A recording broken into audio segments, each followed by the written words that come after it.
खुलुमबाय गोजोन फुंबिलिनि गासिबो बड'लेण्ड बुब्लिनि अनसायगिरिफोरखौ बरायग्रोबाय। दिनै 12 जुलाइ 2024 शुक्रबारनि फान्जामुथिखौ फरायथिनो लादों आं किरिकां ब्रह्मआ। फान्जामुथिनि गिबियाव दं मेष राशि। गावनि थांखिखौ जाफुंसारहोनो नाजानायाव गुबुना नोंथांखौ हेंथा होगोन, दुखुनि सान जागोन। वृष राशि। समाजनि मोजां हाबा मावनो बिबान मोनगोन, गोसोआ रंजाखांगोन। मिथुन राशि। माबा मोनसे जाहोननि थाखाय गोसोखौ उसुखुथु मोनबाय थागोन। कर्कट राशि। ओनसोलनि सुबुंफोरजों बयजोंबो सनमान होजागोन, नखराव सान्थि फैगोन। सिंह राशि। गोसोनि साननाय हनायफ्रा फेलें थांगोन, दुखु दाहाजोंनो साना बारलांगोन। कन्या राशि। लामा हान्थिनायाव गिदिर खैफोदनिफ्राय रैखा मोनगोन, आयु गोलाव जागोन। तुला राशि। दावबायनो गोसो गैयाब्लाबो गोजान लामा दावबायनांनो हागौ, देहाखौ जोबोरैनो मेंखांनाय मोनगोन। वृश्चिक राशि। जेबो मावनो दांनो गोसो जानाय नङा, दाबसे जायगायाव दिदोमै थाबाय थानो गोसो जागोन। धनु राशि। नोंथाङा दिनै खामानि मावबाय थानो गोसो जागोन, दलरै जिरायना थानो गोसो जानाय नङा। मकर राशि।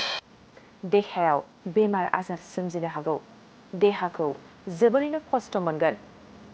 कुम्भ राशि। गोजौ सोलोंथाइ लानायाव जेननांनो हागौ, गोसोआ जोबोरैनो दुखु मोननांनो हागौ। मीन राशि।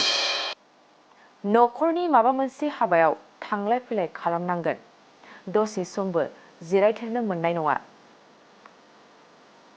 दिनै सानसेनि राशि फरायथिनायाबो एसेनोसै। आसा खालामो नोंथांनि दिनैनि साना मोजाङै मोजां थांगोन, बेखौ बड'लेण्ड बुब्लि नखरनिफ्राय मिजिंथिबाय। गोजोन्थों। मोनसे फोसावथाय नोंथांमोननि थाखाय मोनसे गोजोनथाव खौरां लानानै फैदों। चिरां जिल्लानि सिङाव थानाय काजलगावनि सिफुं हटेलखौ गुवाहाटी नोगोरनि साखाथियाव थानाय सानसारियाव गोदानै मोनसे सिफुं हटेल ब्रान्च खुलिनाया नोंथांमोननि थाखाय गोजोनथाव खौरां लानानै फैदों। नोंथाङाबो जुदि गुवाहाटीयाव थायोब्ला एबा गुवाहाटी नोगोराव दावबायहैनाय समाव बर'नि दोरोङारि ओंख्रिखौ जानो लुबैयोब्ला गुवाहाटी नोगोरनि साखाथियाव थानाय सानसारियाव गोदानै बेखेवनाय सिफुं हटेलाव थांनानै जाहैनो हागोन।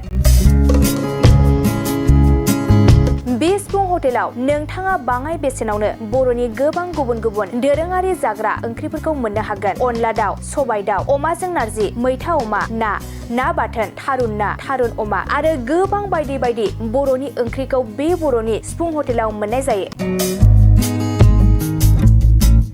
सोरबाफोर जुदि बे सिफुं हटेलाव बर'नि संनाय खावनायखौ जानो थाखाय सिगांग्रो अर्डार हरनोब्ला नैबे 9864747796 9954772037 जामबुं नम्बराव कल खालामनानै बुकिं खालामहरनो हागोन।